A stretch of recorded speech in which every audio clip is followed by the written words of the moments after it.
오늘 하나님께서 우리에게 주시는 말씀은 요한복음 11장 17절에서부터 27절까지의 말씀입니다.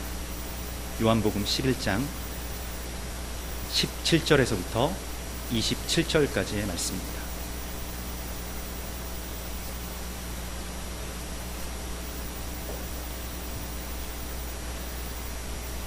살아계신 하나님의 말씀을 제가 받들어 봉독할 때에 주님의 음성을 들으실 수 있기를 바랍니다. 예수께서 와서 보시니 나사로가 무덤에 있은지 이미 나흘이라. 베다니는 예루살렘에서 가깝기가 한 오리쯤 되매 많은 유대인이 마르다와 마리아에게 그 오라비의 일로 위문하러 왔더니 마르다는 예수께서 오신다는 말을 듣고 곧 나가 맞이하되 마리아는 집에 앉았더라. 마르다가 예수께 여짜오되 주께서 여기 계셨더라면 내 오라버니가 죽지 아니하였겠나이다. 그러나 나는 이제라도 주께서 무엇이든지 하나님께 구하시는 것을 하나님이 주실 줄을 아나이다. 예수께서 이르시되 내 오라비가 다시 살아나리라. 마르다가 이르되 마지막 날 부활 때에는 다시 살아날 줄을 내가 아나이다. 예수께서 이르시되 나는 부활이요 생명이니 나를 믿는 자는 죽어도 살겠고 무릇 살아서 나를 믿는 자는 영원히 죽지 아니하리니 이것을 내가 믿느냐. 이르되 주여 그러하외다. 주는 그리스도시요 세상에 오시는 하나님의 아들이신 줄 내가 믿나이다. 아멘. 지금과 같은 어느 여름에 아주 뙤약볕이 쬐는 한 낮이었습니다. 그때가 제가 이제 고등학교 3학년 때의 여름이었는데 그날 이제 방학이 가까워서 마지막 기말 성적표를 받아들고 이렇게 힘없이 아파트 단지를 걷고 있을 때였습니다. 그런데 그 한낮에 이제 시험이 끝나고 또 방학을 하고 또 손에는 성적표가 쥐어져 있고 이제 그렇게 아파트 단지를 걸어가는데 옆에서 뭔가 아주 큰 화분 같은 게 떨어지는 소리가 나요. 그래서 너무 길을 가는데 누가 위에서 그렇게 큰 화분 같은 걸 떨어뜨리나 해서 너무 이렇게 놀라기도 하고 또 화가 나기도 해서 위에를 이렇게 봤는데 막 어떤 여인의 비명 소리가 들리면서 제가 제 옆에 바로 옆이었습니다. 그래서 화단으로 급히 달려가 보니까 한 학생이 쓰러져 있어요.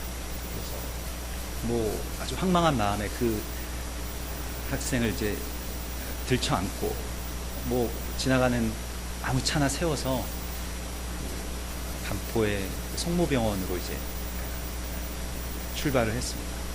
그 아이가 저와 같은 고등학교 3학년 친구였는데 이제 성적표를 가지고 집에 들어가서 어머니와 크게 싸우고 그 누나들은 굉장히 아주 공부를 잘하는 그런 두 명의 누나들이 있었는데 막내 동생이었는데 그 아이만 조금 공부 좀 못하는 그런 친구였다고 나중에 좀 그래서 그냥 그렇게 싸우다가 홧김에 나와서 바로 몸을 던지고 오셨습니다. 그때 차 안에서 그렇게 막 헐떡이면서 죽어가는 그 아이 저의 모습을 보면서 남처럼 느껴졌다기보다는 제 모습 같이 느껴지고 또 그는 죽고 나는 왜 남았을까 이런 생각들이 계속 떠나질 않았습니다. 계속해서 그 아이가 죽고 그리고 나는 남았다 그런 생각 가운데서 살아왔던 것 같습니다. 오늘날 우리는 세계에서 가장 높은 자살률을 기록하고 있는 기록 중인 나라에 살고 있습니다. 아마도 자살률이 높은 나라들은 대부분 삶의 의미나 또 그런 어떤 뭐 허무함 가운데서 너무 이렇게 잘 사는 나라들이 많이 있었죠. 뭐 북유럽의 나라들처럼 자극이 없고 그냥 사는데 그냥 평탄하게 살아가는 그런 나라의 국민들이 이렇게 자살률이 높았습니다만은 최근에 우리나라가 그러한 추이를 바꿨는데 그 우리나라의 자살률이 높은 것은 조금 다릅니다. 아주 선진국들이 자살을 많이 하는 것과는 굉장히 다르게 우리는 힘들어서 사람들이 목숨을 끊는 경우가 굉장히 많이 있습니다. 뭐 삶이 허무하고 너무 편해서 그 죽음을 택하는 것보다 힘들어서 죽는 걸 택하는 나라가 우리나라죠. 얼마나 힘든 나라에 우리가 살고 있는지 모릅니다. 그냥 어떤 통계적인 수치가 그것을 나타내죠. 그래서 우리가 뭐 다른 나라, 뭐 다른 국가의 사람들에게 뭐 당신들 어떻게 사느냐, 어떻게 그렇게 힘들게 사느냐 그렇게 말할 건 없습니다. 우리가 세계에서 가장 힘든 나라에서 그리고 지금까지 남은 자로서 살고 있는 것입니다.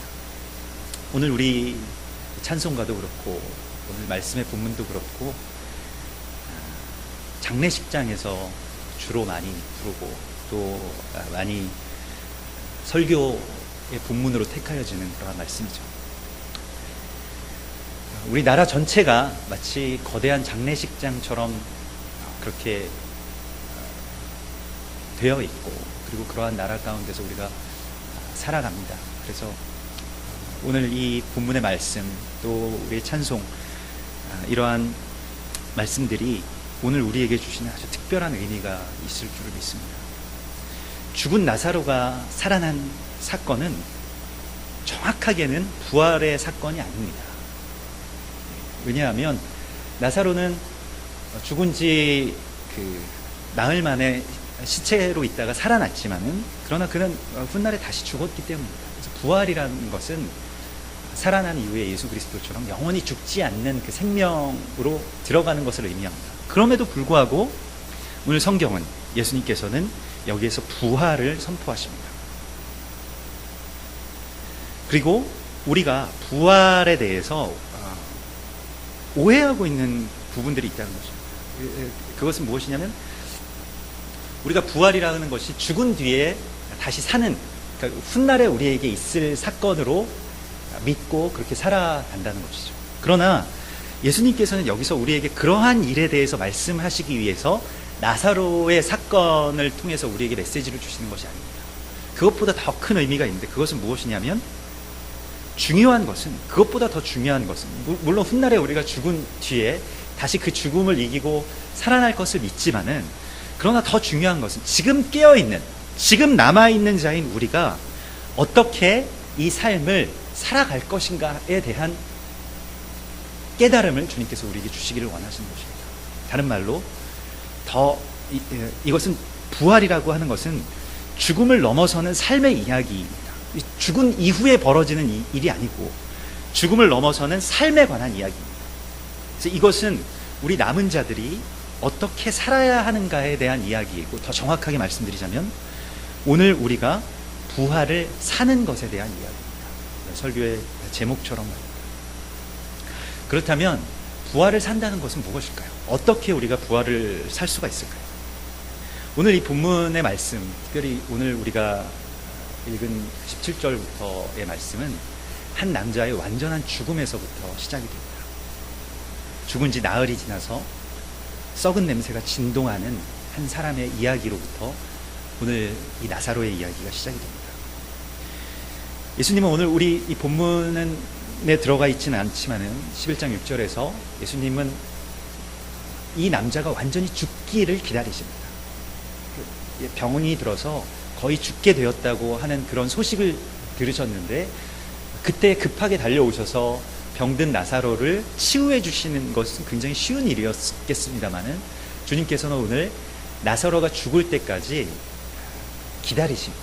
이틀을 더 그곳에 유하시고 죽기까지 기다리셨다가 마침내 이제 죽은 지 나흘 만에 예수님께서 오십니다. 여러분, 부활에는 첫 번째의 조건이 있습니다. 그것은 우리의 완전한 죽음입니다. 우리가 완전히 죽어야만 부활의 역사가 시작됩니다. 우리가 죽지 않으면 부활의 역사는 아주 일부분이라도 시작될 수 없습니다. 이것이 부활의 비밀입니다. 완전한 죽음이라는 것은 어떤 것일까요? 우리는 그러면 어떻게 완전히 죽을 수가 있을까요? 나사로처럼 정말 병에 걸려서 죽는 것만이 완전한 죽음이 아닐 것입니다. 사실 이 완전한 죽음의 판명이 된, 그리고 악취가 피어오른, 죽음의 악취가 피어오르는 나사로의 모습이 오늘날 현대를 살아가는 우리 자신의 모습이라고 하는 것을 하나님께서는 우리에게 말씀하십니다. 이것은 우리가 죽기 위해서 무엇인가를 더 이상 노력할 필요까지 없다는 것을 말합니다.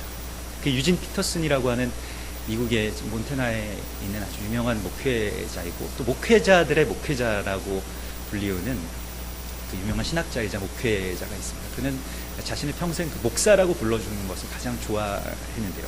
메시지 성경이라는 최근에 그런 성경 전체를 오늘날 우리의 언어로 번역한 그러한 아주 뛰어난 신학자이고 성서학자이죠. 그런데 유진 피터슨이 자신이 평생 동안 목회하면서 보았던 미국의 평균적인, 그러니까 오늘날 그 현대의 성도들의 평균적인 모습에 대해서 쓴 글이 있습니다. 그게 참 인상적이었는데요. 이제는 아주 원로한 목사죠. 아주 노 목사님이신데 그는 이렇게 자신들이 만났던 성도들에 대해서 말하고 있습니다. 수십 번도 넘게 실패하는 동안 어느덧 50살이 넘었고 이제는 그 무엇도 이룰 가능성이 없다고 생각하는 남자들, 성실하게 결혼 생활을 했지만 남편으로부터 계속 멸시당하고 폭력을 당한 여자들, 중독에 깊이 빠진 자녀들과 그런 배우자와 함께 살아가야 하는 사람들, 이런 사람들이 현대의 평균적인 성도들의 모습이라고, 우리가 만나는 또 우리가 기대하는 성도들의 모습, 예수 믿는 사람들의 모습과는 사뭇 다른 모습, 그리고 이러한 성도들을 만나는 교회가 참된 교회라고 그렇게 적어놓은 것을 보고 있습니다. 우리가 살아가는 데 있어서 우리 스스로의 모습이 무엇인가 조금이라도 살아있다고 생각하고 또 내가 그 살아있음에 대한 나 자신이 스스로 살아있다고 생각하는 것은 참으로 괴로운 일입니다. 부활의 시작은 우리의 죽음에서부터 선포되고 또 시작됩니다.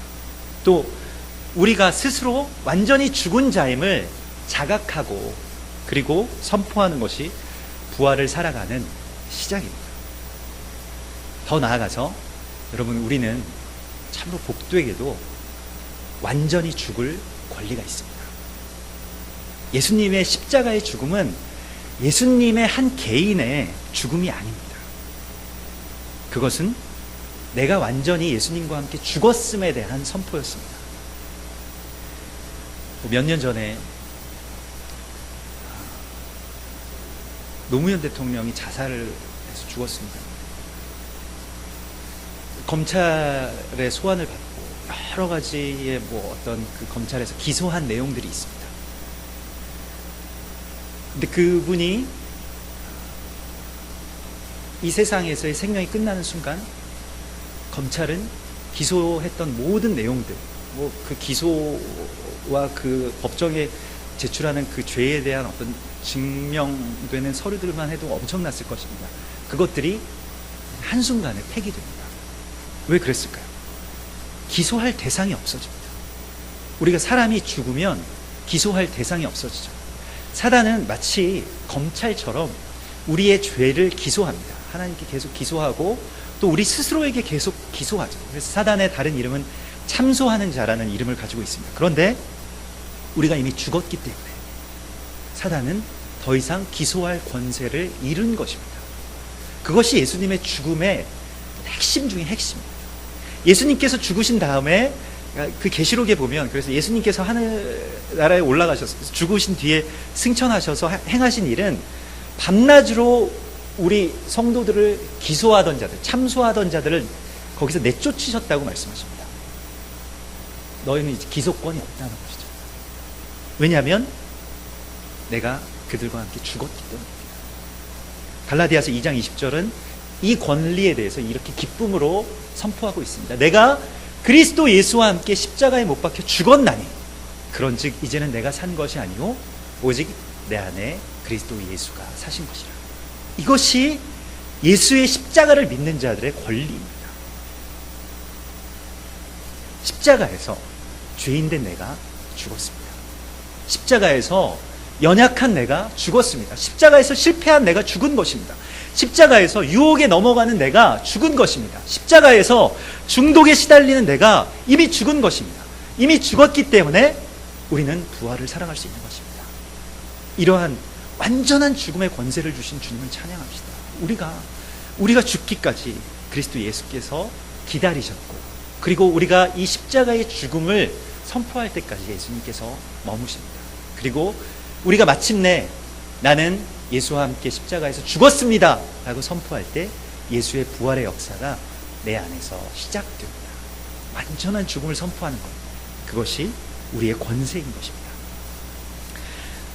또한 이 완전한 죽음 뒤에 오늘 이 이야기의 진행, 이 이야기의 초점은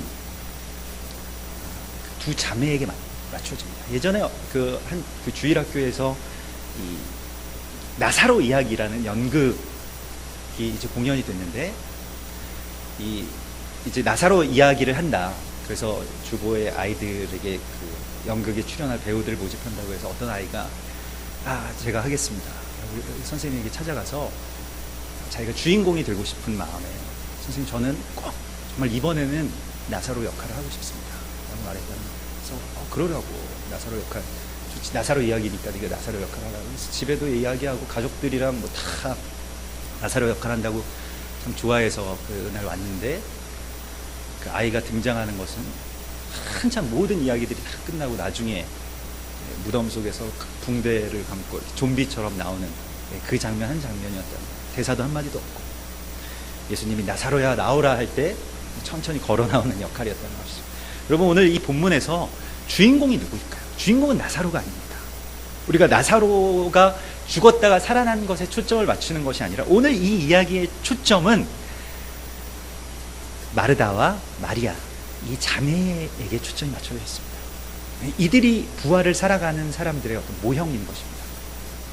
그러므로 우리의 삶도, 부활을 살아가는 삶도 죽은 뒤에 나사로처럼 다시 살아나는 것은 우리의 일이 아니에요. 나중에 이미 그렇게 정해져 있습니다.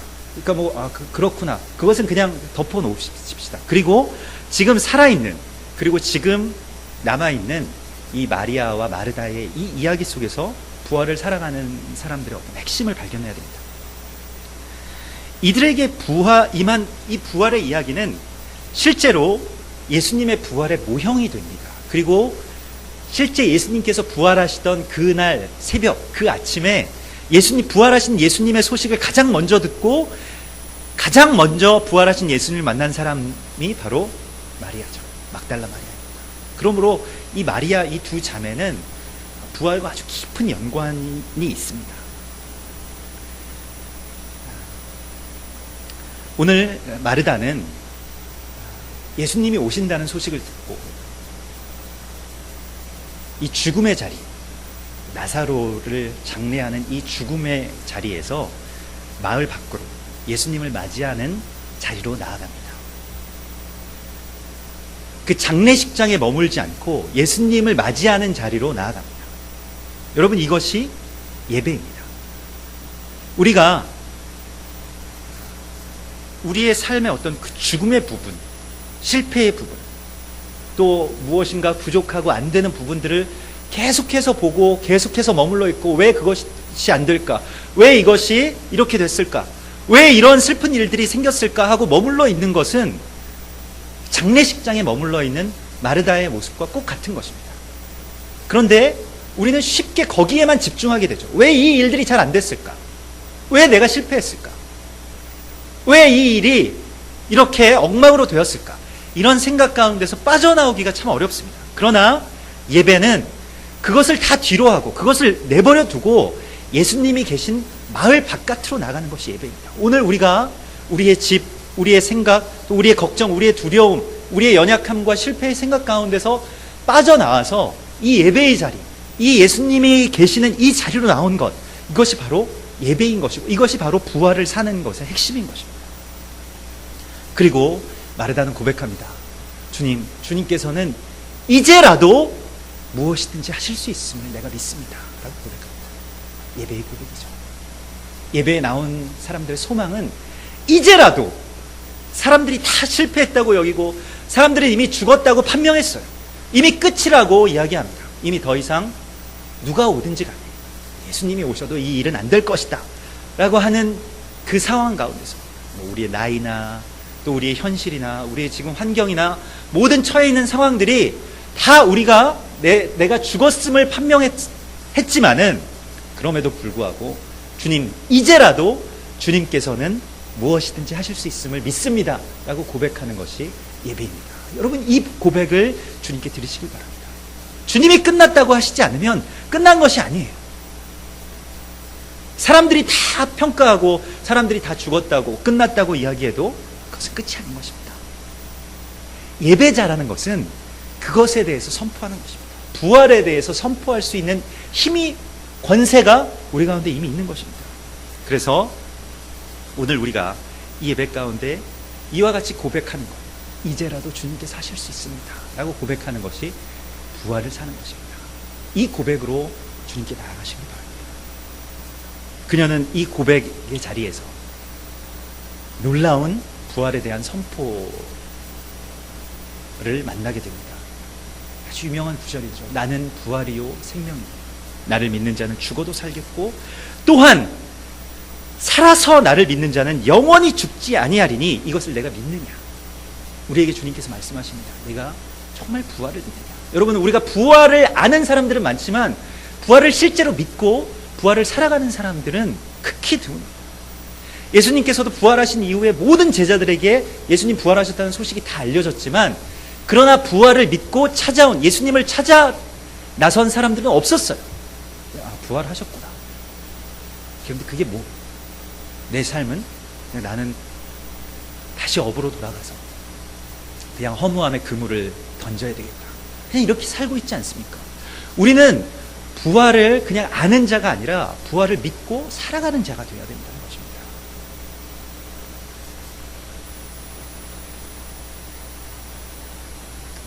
그 프레드닉 뷰커너라고 하는 미국의 신학자가 이런 글을 쓴 적이 있습니다. 고드릭이라고 하는 그 자신의 어떤 그 소설과 같은 것에서 이런 부활에 대해서 이런 글을 썼는데요. 찾은 것에 비하면 잃은 것은 아무것도 아니다. 지금까지 있었던 죽음을, 세상의 모든 죽음을 주님께서 주신 생명과 나란히 놓고 본다면 그것은 컵 한 잔의 분량도 되지 않을 것이다. 여러분, 이것이 부활입니다. 우리가 잃은 것이 많다고 생각하고 그 안에 머물러 있는 것이 아니라 그것은 주님 앞에 나아가면, 생명이신 주님 앞에 나아가면 컵 한 잔의 분량도 되지 않을 것입니다. 내가 실패한 세월, 내가 낙심한 것, 내가 좌절한 것, 나의 죄, 그러한 것은 주님의 생명에 비하면 아무것도 아닌 것입니다. 그러므로 우리는 그 부활을 선포할 권세를 가진 자로 이제 주님 앞에서 그것을 선포해야 됩니다. 주님께서는 우리에게 물으십니다. 네가 이것을 믿느냐? 여러분, 죽음은 우리의 생명에 비하면, 우리 앞에 계신 주님의 생명에 비하면 컵 한 잔의 분량도 되지 않습니다. 여러분, 이것을 믿으십니까? 이것을 우리가 믿음으로 고백할 때 부활의 삶을 살게 되는 것입니다. 예배라는 것은 믿음으로, 제가 이것을 믿습니다 라고 하는 이 믿음으로 이 죽음의 구판에서 생명의 자리, 그리스도 예수께서 계신 생명의 자리로 나아가는 것입니다. 그것이 예배입니다. 그냥 단순히 우리가 예배 보고 그냥 그렇구나 하고 고개 끄덕이는 것이 아니라 우리가 이 믿음의 고백으로 죽음의 자리에서 생명의 자리로 나아가는 그 이동이 있는 것이 예배입니다. 예배는 이와 같은 어떤 아주 역동적이고 다이나믹한 무엇인가가 움직임이 있어야 되는 것이죠. 올 연말에 그 대선 주자들, 또 대선의 화두가 무엇인지 아십니까? 모든 대선 후보들이 말하는 대선의 화두가 무엇인지 아십니까? 위로입니다. 위로. 한 단어.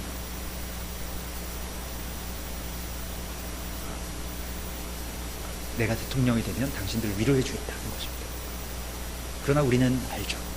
그들이 우리를 위로해 줄 수 없다는 것을 압니다. 그리고 그들이 꿈꾸는 세상이 절대로 현실이 될 수 없다는 것도 알죠. 4년 뒤에 또 똑같이 한숨을 쉬게 될지도 모르겠습니다. 오늘 마리아와 마르다와 함께 앉아있는 사람들이 있습니다. 장례식에서 함께 슬퍼하고 장례식을 확정짓는 사람들입니다. 우리가 참 이만큼 불행합니다. 우리가 참 이와 같은 불행에 처해 있습니다. 라고 말하는 자들이죠.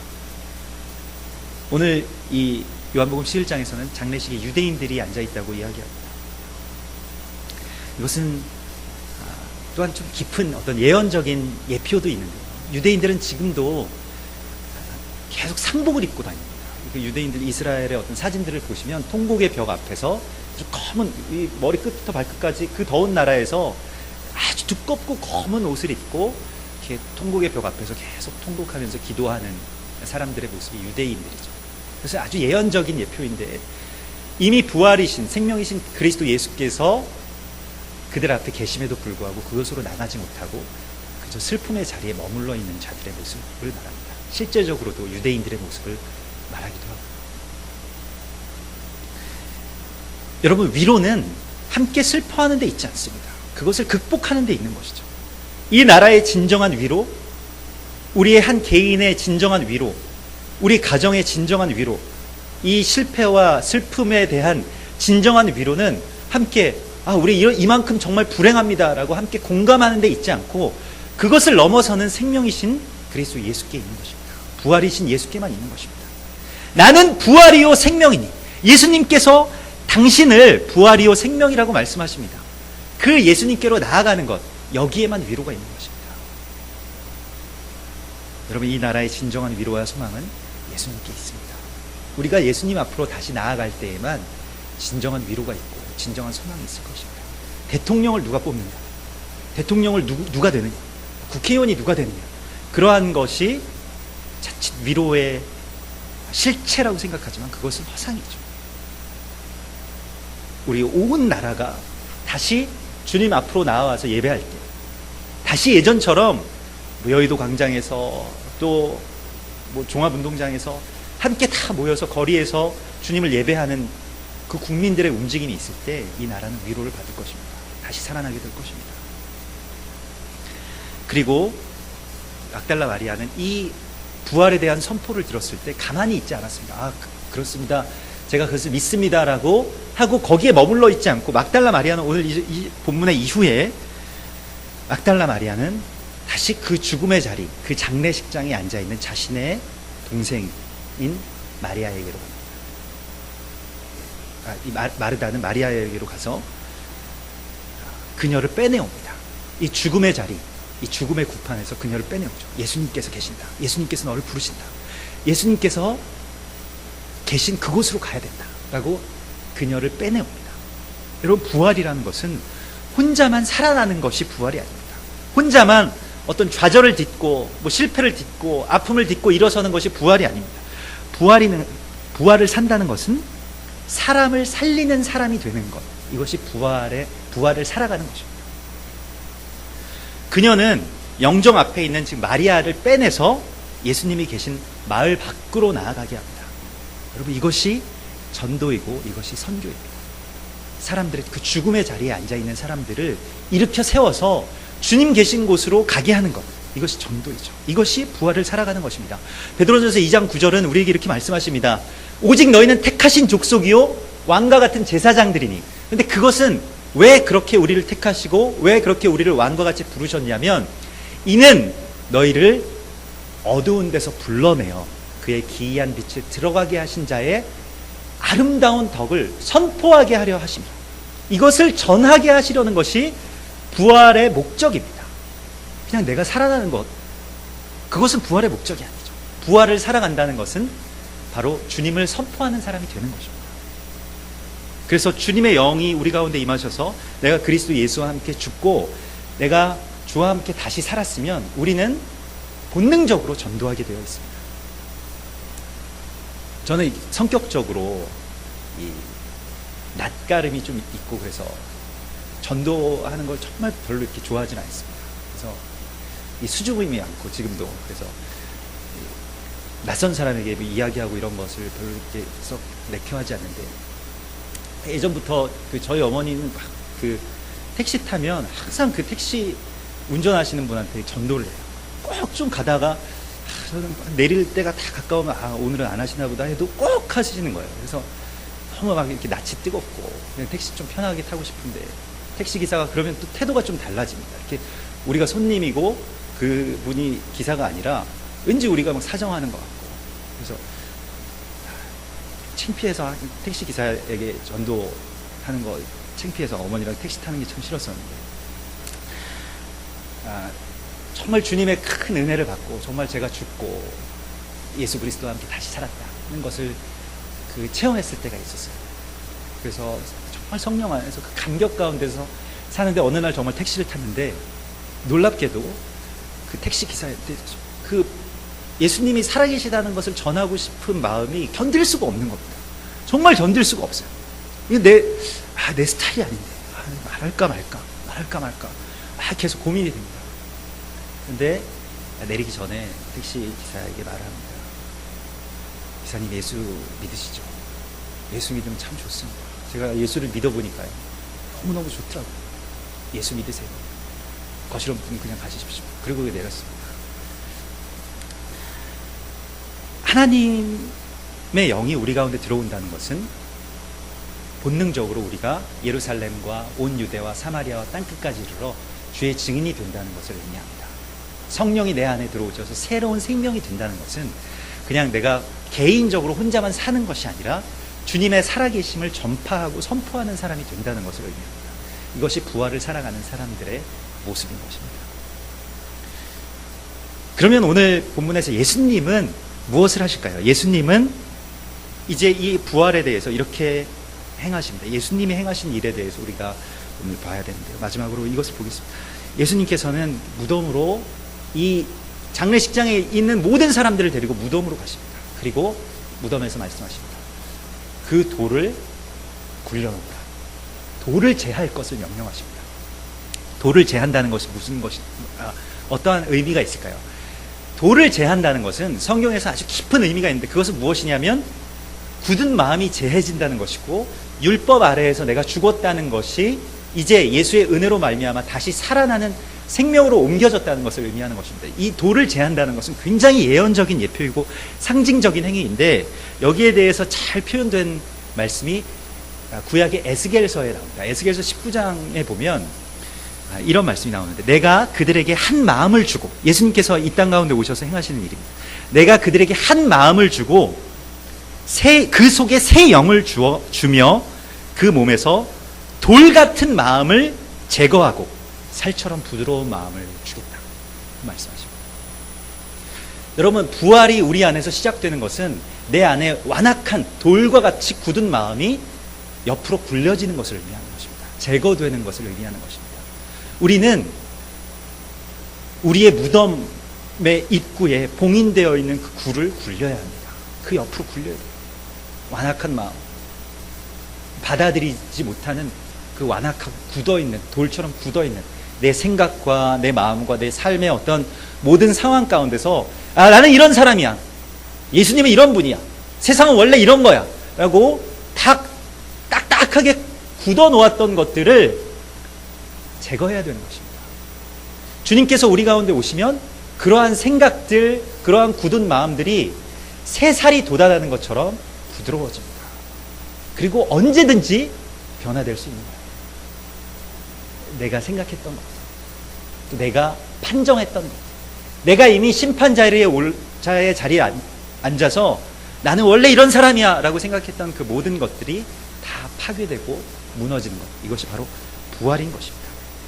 그리고 예수님께서는 이제 새로운 영을 주셔서, 곧 성령을 주셔서 이 내 안에 다 새살이 돋아나는 것과 같은 새 마음을 주시겠다고 말씀하십니다. 그리고 우리 안에 한 마음을 주시겠다고 말씀하십니다. 다 각자의 마음으로 분열되어 있던 우리 안의 모든 마음들이 다시 한 마음, 한 영을 받은 한 마음이 되는 것, 이것이 바로 부활을 살아가는 것입니다. 그래서 오늘 주님께서는 이제 그 돌을 굴려놓으시고 큰 소리로 말씀하십니다. 나사로야, 나와라 말씀하십니다. 근데 이 큰 소리라는 것은 물리적인 어떤 큰 소리를 의미하는 것이 아닙니다. 그것을 더 넘어서는 것이죠. 오늘 이 요한복음 11장은 굉장히 어떤 예언적인 예표가 있는데, 여기서 큰 소리라고 말하는 것에 대한 히브리어의 단어를 보면 테루아라는 단어인데요. 이 테루아라는 단어는 나팔 소리를 의미합니다. 지금 이 말씀의 배경이 되는 것은 지금 그 주님의 어떤 나팔절, 그러니까 나팔이 불 때에 어떤 일들이 일어나는지에 대해서 주님께서 말씀하시는 거죠. 그래서 우리가 찬송가도 나팔 불 때 나의 이름을 주님께서 불러주신다는 그 찬송가 있지 않습니까? 그래서 여기서 주님께서 큰 소리를 부르신다는 것은 나사로야 나와라 이렇게 소리치셨다는 것이 아니라 테루아, 곧 나팔 소리와 같은 주님의 음성이 우리의 이름을 부르신다는 것을 의미하는 것입니다. 이것은 부활에 대한 예수 그리스도의 선포입니다. 그리고 이 나팔 소리는 이 욤 테루아라고 해서 여리고 성이 무너질 때, 그러니까 뭐 좀 더 깊은 신학적인 이야기입니다만은 출애굽한 백성들이 갈릴리로 가나안 땅으로 들어가는 첫 번째 관문 여리고 성이 무너질 때 뭘로 무너졌습니까? 사람들이 찬양하고 큰 소리를 내고 또 테루아, 그 나팔, 여기 우리 나팔이 있는데 이 나팔을 불 때 성이 돌로 된 성이 그 육중한 성이 무너져 내리는 것입니다. 이 여리고 성이 무너지는 것과 같은 이야기가 오늘 요한복음 11장의 이야기입니다. 나사로야 나와라. 그러나 이것은 물리적으로 큰 소리가 아니라 이것은 주님의 말씀을 의미하는 거죠. 주님의 말씀, 그리스도 예수의 입에서 나오는 말씀, 이것으로 죽음의 권세가 무너지는 것입니다. 이것은 사실은 큰 소리가 아니에요.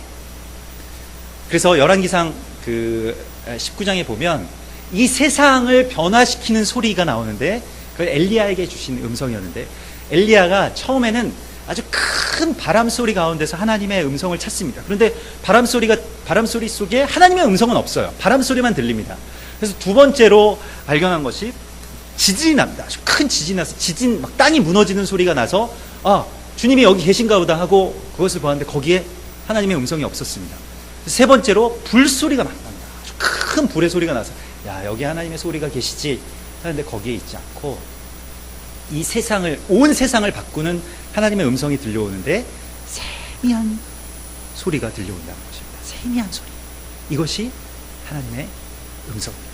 여러분, 이것은 또한 예언적으로도 아주 깊은, 구속사적으로도 아주 깊은 의미가 있는데 그것은 무엇이냐면 바람과 지진, 불, 그리고 세미한 음성, 여기에 대해서 그냥 우리가 잠시 알고 갈 것은 바람은 그 출애굽할 때에 그 구약의 이스라엘 백성들을 그 홍해 바다를 건너게 했던 구약에서의 하나님의 역사이죠. 그래서 바람이 불어서 홍해 바다가 마르고 그래서 그들이 건너게 됩니다. 그래서 구약의 이스라엘 백성들의 말씀. 이 지진은 예수 그리스도께서 십자가에서 죽으실 때 큰 지진이 납니다. 그래서 이 지성소에 있는 휘장이 위에서부터 아래로까지 쫙 갈라지죠. 그 지진의 일이고 예수님께서 이 땅 가운데 오신 그 시대의 일입니다. 그리고 불의 역사는 마가의 오순절 다락방에서 성령의 불이 임하였습니다. 그러면 지금은 어떤 시대이냐? 지금 우리가 이 부활의 세대를 살아가는 우리가 지금 이 시대에 주님의 음성을 들을 수 있는 이 시대에 그것은 무엇이냐? 세미한 음성 가운데서 듣는다는 것입니다. 그것이 바로 말씀입니다. 여러분, 전 세계의 역사 가운데서 오늘날과 같이 주님의 말씀을 개인적으로 세미하게 들을 수 있었던 시대는 없습니다. 예전에는 책이 없어서, 예전엔 사람들이 문자를 알지 못해서 하나님의 말씀을 듣지 못했어요. 알지 못했습니다. 오늘날처럼 모든 각 개인에게 세미한 음성으로 직접 말씀하시는 시대가 없다는 것입니다. 그 이전엔 다 전체적인 것들이었죠. 마치 바람과 불과 지진처럼 말입니다. 그러나 지금은 개인적인 묵상 안에서 주님께서 말씀하시는 시대입니다. 주님의 말씀으로 우리가 부활의 참된 삶을 살아갈 수가 있다는 거죠. 주님의 음성, 나사로야 나오라 하는 그 말씀을 우리가 우리 묵상 가운데서, 우리의 무덤에 갇힌 우리가 묵상 가운데서 주님의 음성을 듣는 것입니다. 세미하지만 이것이 주님의 음성일까 아닐까 하는 그런 의심도 있을 만큼 세미하지만 그 음성을 듣는 것이 부활을 살아가는 삶의 핵심인 것입니다. 지금 이 시대에 부활을 살아가는 우리들의 모습인 것입니다. 그러므로 여러분, 주님의 말씀, 그 세미한 말씀을 들으십시오. 그것을 만나십시오. 무덤 가운데에 내가 있다면 주님의 음성을 우리가 들을 수 있을 것입니다. 그러므로 오늘 주님께서는 우리에게 먼 훗날 너희가 부활하게 될 것이다 라고 말씀하지 않으시고 부활은 지금 현재의 삶에서 우리가 살아가는 것이라고 말씀하십니다. 완전한 죽음으로, 주님께로 나오는 이 예배로, 또 부활에 대한 고백을 통해서, 또 주님의 세미하지만 그 큰 말씀으로 그것을 우리가 전할 때에 주님께서는 우리와 함께 그 부활한 삶을 살아가시고, 또 우리 안에서 내가 완전하게 죽은 내가 그리스도 예수와 함께 살아가는 참된 부활의 역사가 시작될 것을 약속하십니다. 또한 부활의 생명을 받은 여러분들을 주님의 이름으로 축복합니다. 함께 기도하시겠습니다.